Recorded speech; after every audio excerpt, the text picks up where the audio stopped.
up guys, it's Kelly and today I've got another swatch review for you. So make sure you hit that subscribe button and the notification bell so you don't miss out on new videos, and let's get started. So today I am partnering up with Enchanted Polish to show you guys their latest collection, which is called A Little Bit Rose. So this collection is actually inspired by a TV show, which actually I just started watching it, which is so ironic. I'm like 5 episodes in and it's hilarious. The name of that show is not explicit, however, you guys know how YouTube is, so I'm not going to say the name because it sounds like it could be explicit, so I'm just gonna write it right here. So yeah, this collection is inspired by that show and I'm very excited about them. If you guys haven't heard of Enchanted Polish before, they are an independent nail polish brand based in the US. They are 14 free, meaning they are free of 14 of the dangerous chemicals that are often found in nail polish. They are vegan and they are cruelty free. They also have free US shipping with no minimum, which I always like to let you guys know because I think it's super awesome that if you want, you could just pick up 1 bottle of nail polish and you don't have to pay shipping. So yeah, we've got 9 brand new nail polishes to go over. We actually have a really nice variety of finish. So we've got some linear holo, we've got some scattered holo, we've got some flakies, and we actually have a few really unique shades that I'm super excited to show you. I've never seen anything like them before. So let me just get into the swatches. So roll footage. So as always, I'm using base coat underneath all of my swatches just to protect my natural nail and prevent any stains. Today I am using the Orly Bonder base coat. So first up in the collection we have the shade JAZZAGAL, which is a really beautiful, rich cranberry scattered holo jelly. And this one is a full coverage color, so you can see it's absolutely packed with that holographic sparkle, and this base color is absolutely stunning. I really love it, and it was honestly extremely opaque in just the first coat, but I did need 2 coats to get that full coverage, and also it gave me a lot more depth in that glitter, and it looked absolutely gorgeous on. With shades like this that are super glitter packed, they do tend to get a little bit gritty, so I always recommend using a nice thick coat of glossy top coat over it so you can get that full, really beautiful effect. Next up we have the shade Rosebud, which is a dusty rose linear holo, and this is the formula that I absolutely love from Enchanted. Honestly, all of their formulas are super good, but if you've watched previous reviews of Enchanted from me, you will know that I always call these linear holos buttery because that's really how they feel. They're not thick, but they're also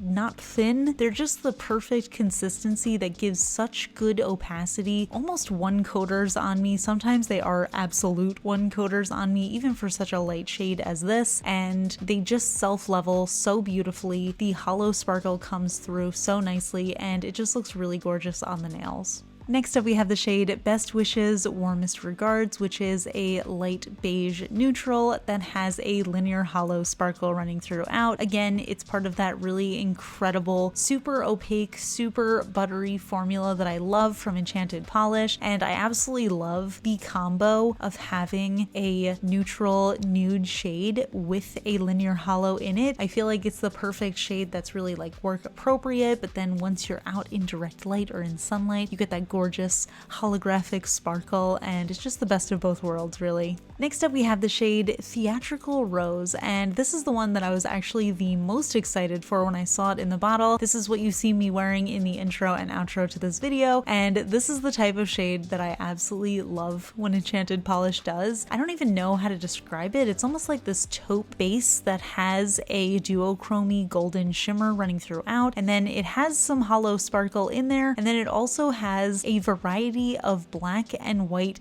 matte hex glitters in it, and it's just so cool and unique. I really have nothing like it, and I feel like Enchanted always pulls out these super unique combinations that I never would have thought of, but somehow they just look so cool and different, so I absolutely love this one. Next up we have the shade Disgruntled Pelican, and this one is a really beautiful deep gray linear holo. Again, I know I sound like a broken record, but we really do have such a good formula here. This one was honestly a 1 coater on me. Now keep in mind I do have short nails, but I mean look at that coverage. That is absolutely incredible. I am throwing on a second coat just so you can see what that looks like, and as you can see with darker colors like this, that linear holo comes through a lot more vibrant, so you get a lot more of that hollow sparkle when you have it in a deeper base, so you can really see all of those lines of rainbow coming through, and it just looks so beautiful on the nails. Next up we have the shade Icon, and when I first saw this one I thought from the bottle that it was going to be a black and white glitter topper, but once I opened it I was so excited because this is actually something I've never had before. This is a black jelly that has a scattering of white matte hex glitters running throughout. So as you layer this on and apply it, it looks like a full coverage black polish that has white glitter in it. So I have no idea how this was done. I am extremely impressed because anytime I see something in a black base, sometimes that base tends to swallow up the glitter, but because this is a jelly base, you get a lot of layers of those glitters coming through and it just looks so cool. I absolutely love it. You can also pair this over a black cream, but you won't get as much depth of that glitter. Next up we have the shade Meadow Harvest Smoothie, and this is a really beautiful blue undertoned green base that has a variety of glitters and shimmer in it. So I can see a really beautiful golden shimmer as well as some what looks like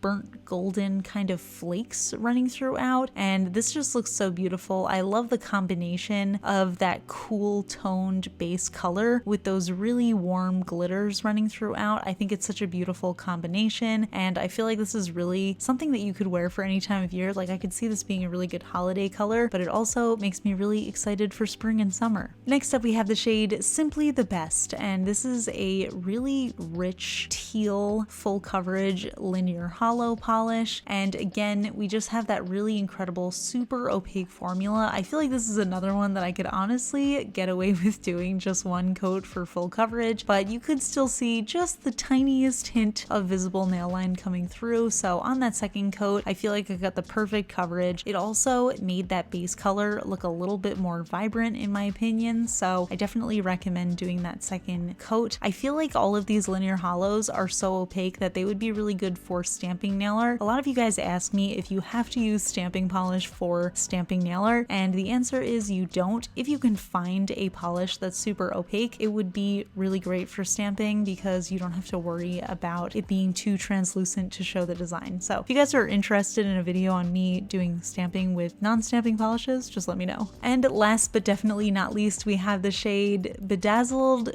Bebe Blue, and this is another one of those full coverage scattered hollow jellies. This time we have it in a really beautiful soft almost pastel blue base, and again it's just an incredible formula. It's super self-leveling, and even though polishes like this tend to be on the thicker side and a little bit more difficult to work around, I feel like the ones from Enchanted Polish are super beginner friendly and they're just really easy to have on your nail and let them smooth out so you don't feel like some chunks are more opaque than others, which can sometimes happen with other brands. So here are all of these shades together. Honestly, I think these colors look so beautiful next to each other. I feel like it's just a really well-rounded collection. We have all of those really soft linear hollow shades that I think are just perfectly springy but also neutral enough to wear any time of year. We have those scattered hollow jellies that are just absolutely packed with that rainbow hollow. We have a couple of those super unique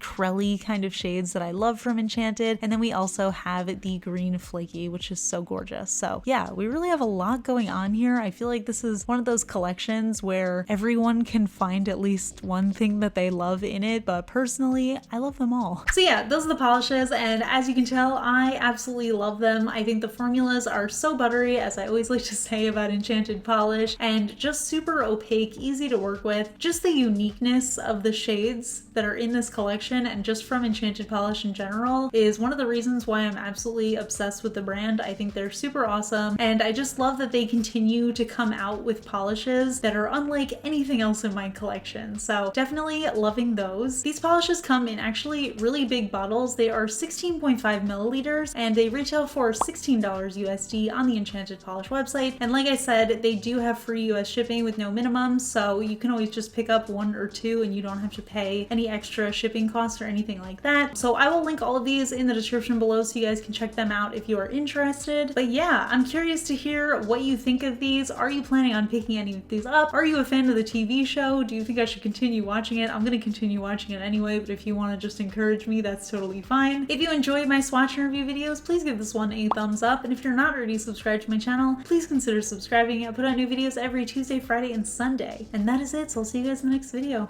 Bye. Today's fun fact question comes from Patreon supporter Fahrenheit451, and Fahrenheit451 wants to know: reverse stamping, layered stamping, foils, freehand nail art, jewels, or just a gorgeous single color of nail polish. What is your favorite to do? So here's the thing. I feel like in terms of the way my nails look at the final thing, there are some things that I like the most based on how they look, and then there are some that I think are fun. So for example, I personally love the way the gradients look. I think they are probably like my favorite just look on the nail, but they are one of my least favorite to do. I don't really love doing gradients. I feel like I do go through phases where I like doing gradients, but most of the time I just feel like it's such a mess to clean up. And then we also have stuff like stamping, which I feel like is actually really fun to do. Like I really just enjoy the process of stamping. So I don't know, kind of a difficult question. To be honest with you, most often I just wear on my nails a solid nail polish. I don't do nail art that often. I would say probably like 80% of my manicures are just a solid color, whether it be just one color or a polish with a topper on it. As you guys know, I've been going through a topper phase. But yeah, like that other 20% would be like all of my nail art. My absolute least favorite thing in the world, worse than gradients, worse than even water marbling, is using striping tape. Even though I absolutely love the way that that looks, it's like I almost can't stand using it, and I will only do a striping tape manicure like once every several months because I just hate waiting for the base color to dry, and even like when you put top coat on, you still have to wait for so long. It's just so annoying. But yeah, I would say probably my favorite to do would be stamping. That's a really long, like I don't feel like I didn't even really give you an answer there. But if you guys want to share your thoughts, let me know in the comments. All right, I'll see you guys in the next video. Bye.